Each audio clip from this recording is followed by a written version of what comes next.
मेरे YouTube channel ज़िंदगी सरिता में आपका स्वागत है। आज मैं लेकर आई हूँ आपके लिए मर्डर मिस्ट्री 707C2 का 10वां और अंतिम भाग।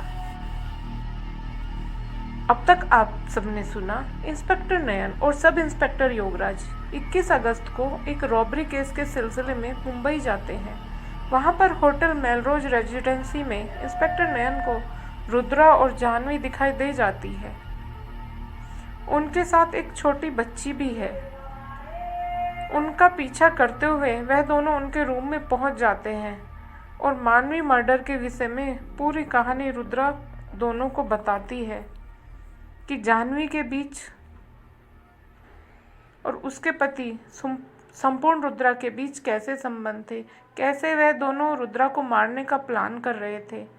लेकिन रुद्रा को उन दोनों के विषय में पता चल जाता है और रुद्रा उल्टे मानवी को रास्ते से हटाने का प्लान बनाने लगती है। एक दिन रुद्रा मार्केट जाती है। एक शॉप पर उसको मानवी मिल जाती है। रुद्रा मानवी से पूछती है कि क्या खरीदने आई हो, तो मानवी ऐसी नज़र से रुद्रा को देखती है जैसे रुद्रा को जानती ही नहीं है। अब आगे की कहानी। रुद्रा मानवी से बोलती है, मानवी, Why are you behaving like a unknown person? मानवी बोलती है, Because I don't know. Who are you, ma'am? Rudra बोलती है, मानवी कैसी बातें कर रही हो? जिम में रोज मिलते हैं हम। मैंने ही अपने पति से बोलकर तुम्हें अपने अपार्टमेंट में फ्लैट दिलवाया। आज क्या खा लिया है तुमने? कौन सी दवाई ले ली है ऐसी? मानवी बोलती है, मेरा नाम मानवी है, लेकिन मैं आपको बिल्कुल नहीं जानती हूँ मैडम। ना ही अब से पहले मैं कभी आपसे मिली हूँ। फ्लैट कहाँ से ले लिया मैंने आपके द्वारा? पता नहीं आप क्या बात कर रही हैं। रुद्रा बोलती, मैं सच कह रही हूँ मानवी। मानवी बोलती, आपको क्या हो गया मैम? आप ज़बरदस्ती क्यों कर रही हैं? ओ एक मिनट मैडम, कहीं आप मेरी जुड़वा बहन जाह्नवी की तो बात नहीं कर रही हैं?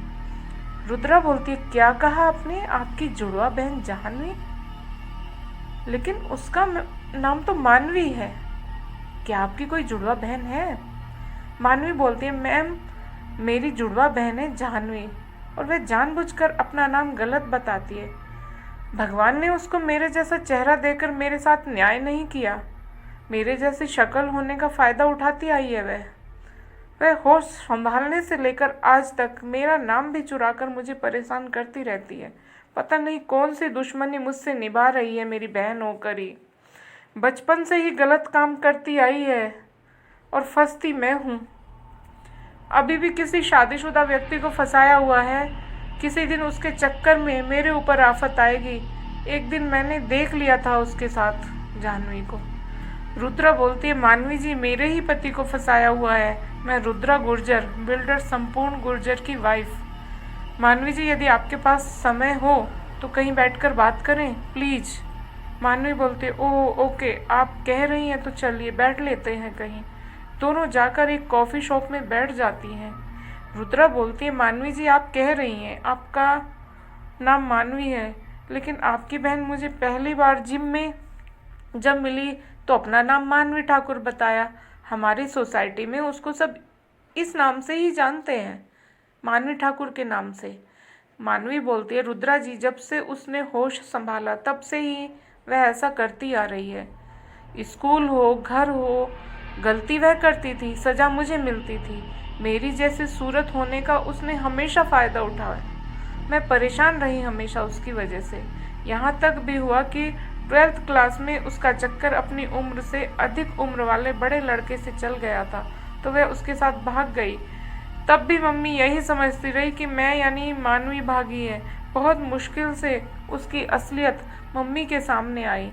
जब वह करीब 2 साल बाद वापस आई तो मम्मी ने फिर उसको घर में नहीं लिया। हमें तो उस समय पता भी नहीं था कि वह कहाँ गई थी। पहले हम नोएडा में ही रहते थे। मैंने फिल्म सिटी से एक्टिंग का कोर्स किया था। कोर्स कंप्लीट हो जाने के बाद वहीं एक्टिंग टीचर हो गई। फिल्म सिटी के नज़दीक ही फ्लैट लेकर रहने लगी। मम्मी फिर इसके कारनामों की वजह से आगरा शिफ्ट हो गई, लेकिन अभी कुछ दिन पहले कहीं से पता निकालकर आगरा पहुंच गई।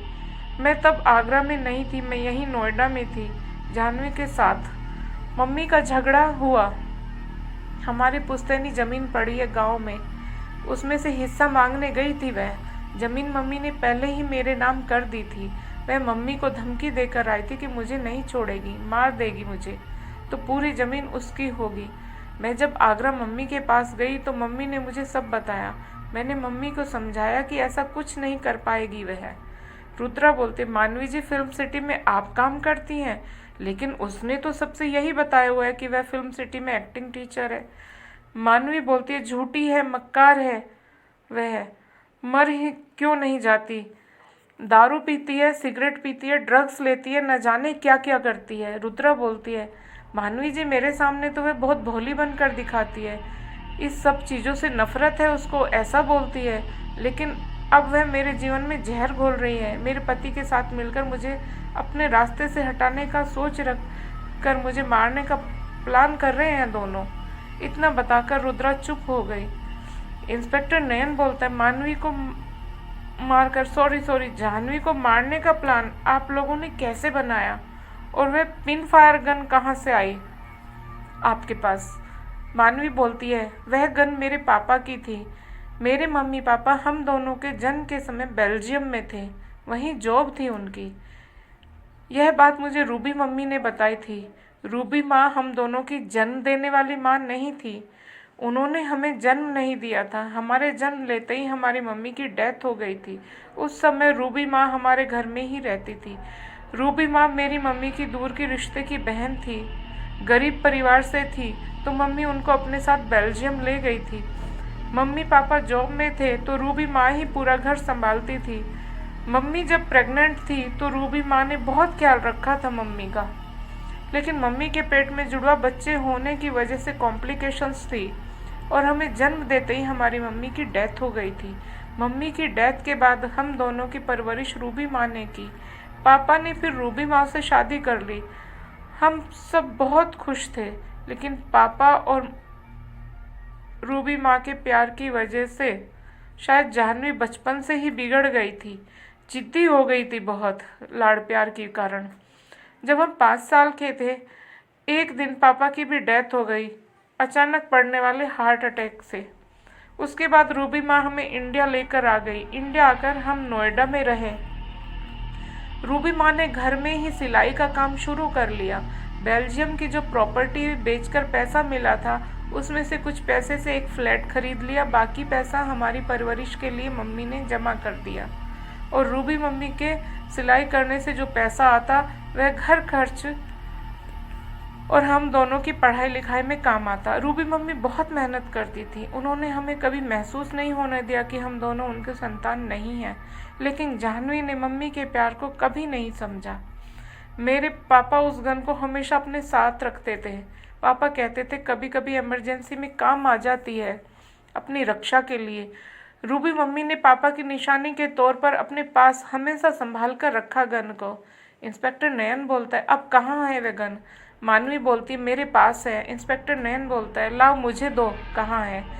मानवी वह गन इंस्पेक्टर नयन को दे देती है। इंस्पेक्टर नयन बोलता है, जाह्नवी को मारने का प्लान कैसे बनाया। रुद्रा बोलती है, हम दोनों ने मिलकर पहले यह सोचा कि प्लान ऐसा बने कि कोई पकड़ा न जाए।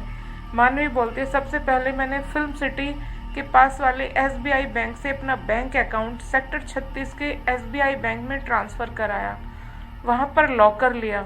रुद्रा जी ने मुझे यहीं पास में एक अपार्टमेंट में फ्लैट दिलवा दिया। रुद्रा जी ने किसी तरह मानवी के फ्लैट की चाबी का प्रिंट लेकर डुप्लीकेट चाबी बनवा ली थी। फिर जाह्नवी की हत्या से एक दिन पहले यानी 11 फरवरी की रात को मैंने जाकर उसके बेडरूम की विंडो के बोल्ट लूज कर दिए थे। उस दिन जाह्नवी फ्लैट पर नहीं गई थी, वह रुद्रा जी के पति संपूर्ण के साथ थी। रुद्रा जी ने इन दोनों की फ़ोन पर होने वाली बात सुनकर मुझे बताया था। इसका फ़ायदा हमने उठाया। मुझे पूरी रात मिल गई थी अपने काम को अंजाम देने के लिए। विंडो से नीचे उतरकर आने के लिए तार भी उस रात लेकर गई थी। 2 ट्रैकिंग बेल्ट भी ले जाकर तार के साथ साथ वहीं छुपाकर रख दी। जाह्नवी तो बाहर से खा पीकर फ्लैट पर जाती थी, उसको फ्लैट जाकर सोना ही तो होता था। वैसे भी वह नशे में होती थी, घर पर जाकर भी ड्रग्स ले लेती थी शायद वह। रुद्रा बोलती, अब बस हमें मौके की तलाश थी और भगवान की दुआ से वह मौका हमें अगले दिन ही यानी 12 फरवरी की रात को मिल गया। अगले दिन जब अपार्टमेंट के सी और बी ब्लॉक की बिजली गुल हुई, हमारे ब्लॉक की बिजली तो थी, लेकिन 12 फरवरी की रात को सी ब्लॉक में रहने वाली सीमा चौहान ने बताया कि बी और सी की बिजली तो खराब हो गई है, ब्लॉक का जनरेटर भी खराब है, और यह बताया कि शायद पूरी रात बिजली ना आए क्योंकि ठीक करने वाले आ नहीं रहे हैं अभी। वह हमारे लिए ईश्वर का ही कोई संकेत था। मैंने तुरंत मानवी को फ़ोन किया। मानवी, बिजली गुल है आज सी ब्लॉक की और शायद पूरी रात ना आए। आज ही अपने काम को अंजाम दे देते हैं। मानवी करीब बिजली जाने के 40 मिनट बाद जाह्नवी के फ्लैट पर पहुंची। हमें पता था जाह्नवी नशा करके आई होगी और आते ही सो जाएगी। आपने देखा होगा वीडियो रिकॉर्डिंग में, जाह्नवी के अपने फ्लैट पर पहुंचने के आधा घंटा बाद मानवी फ्लैट पर पहुंची। मानवी ने देखा जाह्नवी अपने बिस्तर पर बेसुध पड़ी हुई है। मानवी ने पहले धीरे धीरे जाह्नवी के बेडरूम की खिड़की की ग्रिल के बोल्ट खोलकर ग्रिल निकालकर नीचे रख दी। यह सब काम मानवी ने दस्ताने पहनकर किया था। फिर दूसरे रूम में छुपकर बैठ गई। मुझे अपने फ़ोन से मैसेज करके बताया कि जाह्नवी बेसुध पड़ी है। मानवी ने एक काम और किया कि जाह्नवी के बेड पर एक पानी की बोतल रखी हुई थी, उसमें थोड़ा सा CBD ऑयल मिला दिया ताकि जाह्नवी पानी पीने उठे और वह पानी पिए तथा उसको अधिक नशा हो जाए, क्योंकि हमें अपने काम को अंजाम 10 बजे के बाद ही देना था और हम कोई विघ्न नहीं चाहते थे। पूरा काम बहुत शांति से अंजाम तक पहुंचाना था हमें। 10 बजे के बाद तक सोसाइटी के ज़्यादातर लोग अपने घरों में सो जाते हैं या तो टीवी देखने में व्यस्त रहते हैं, लेकिन उस रात बिजली नहीं थी, जनरेटर भी खराब था, तो किसी के भी यहाँ टीवी चल नहीं सकते थे। कुछ समय बाद भगवान की दुआ से जाह्नवी ने वह पानी पी लिया। नशे की हालत में उठकर अब जाह्नवी एकदम बेसुध हो गई थी। 10:15 बजे के बाद मैं भी अपने फ्लैट से धीरे से निकलकर CCTV कैमरा की रेंज से बचते हुए पीछे वाले रास्ते से तार के सहारे चढ़ते हुए मानवी के बेडरूम में पहुंच गई। मैंने भी दस्ताने पहने हुए थे। तब तक 10:35 के आसपास हो गए थे। अब हमारा काम था जाह्नवी के ब्लूटूथ स्पीकर को मानवी के मोबाइल से कनेक्ट करना। मानवी ने अपने मोबाइल में अपनी चीख की आवाज़ रिकॉर्ड कर ली थी। जाह्नवी के ब्लूटूथ स्पीकर चार्जिंग वाले थे, वह मैंने पहले ही देखे हुए थे। उसके बाद मैंने बेसुध पड़ी जाह्नवी का हल्के से मुंह दबाकर उसकी नाक से टूट के अंदर मानवी के पापा की गन की छोटी सी नाल घुसाकर गन चला दी। थोड़ी देर हल्के हाथ से जाह्नवी का मुंह दबाकर रखा। थोड़ा सा तड़प कर जाह्नवी शांत हो गई। उसकी नाक से हल्का सा ब्लड आया जो मैंने साफ कर दिया। जिस कपड़े से साफ किया था वह मैंने अपने पास रख लिया। इंस्पेक्टर नयन बोलता और वह चीख की आवाज़ मानवी बोलती। उसके बाद हमने आगे की कार्रवाई शुरू कर दी। जाह्नवी की अलमारी की तलाशी ली, उसके लॉकर में अपने बैंक के सभी पेपर रखे। जाह्नवी ने वोटर कार्ड जो फर्जी बनवा ही रखा था, आधार कार्ड भी और पैन कार्ड भी उसने मेरे नाम से ही बनवा रखा था।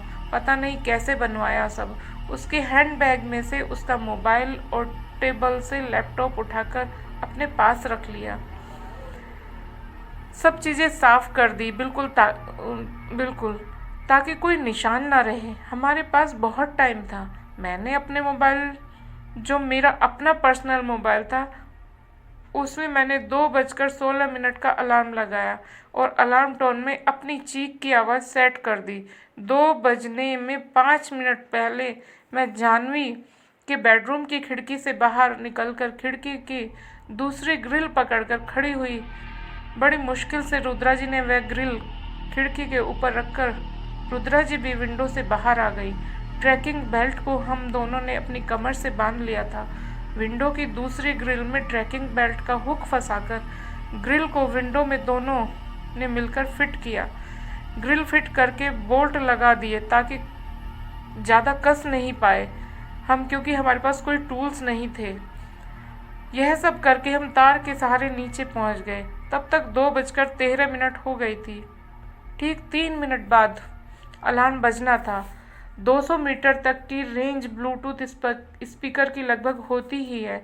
हम 3 मिनट में करीब इतना ही चले होंगे। मेरे मोबाइल का अलार्म बजा और उसके साथ ही वह तेज चीख की आवाज़। जब तक लोग जगे तब तक तो हम दोनों रुद्रा जी के घर पहुंच चुके थे। उसके बाद की कहानी तो आपको पता ही है। इंस्पेक्टर नयन बोलता, और रुद्रा जी ने जो मोबाइल नंबर हमें दिया था वह किसका था?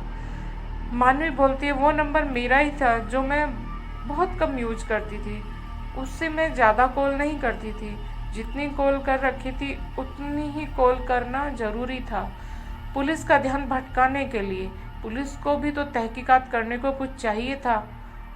ऑफिशियल कॉल करने के लिए मेरा दूसरा मोबाइल नंबर है। इंस्पेक्टर नयन बोलता है, आप रुद्रा जी के घर से कब निकली? मानवी बोलती है, सुबह सुबह जल्दी ही चुपके से मैं रुद्रा जी की कार में जाकर छुपकर बैठ गई थी। जब रुद्रा जी जिम के लिए निकली तो जिम नहीं बल्कि मुझे किसी होटल के रूम में छोड़ने गई थी। वहां से मैं उसी दिन शाम को जाह्नवी की बेटी को बोर्डिंग स्कूल से लेने के लिए निकल गई।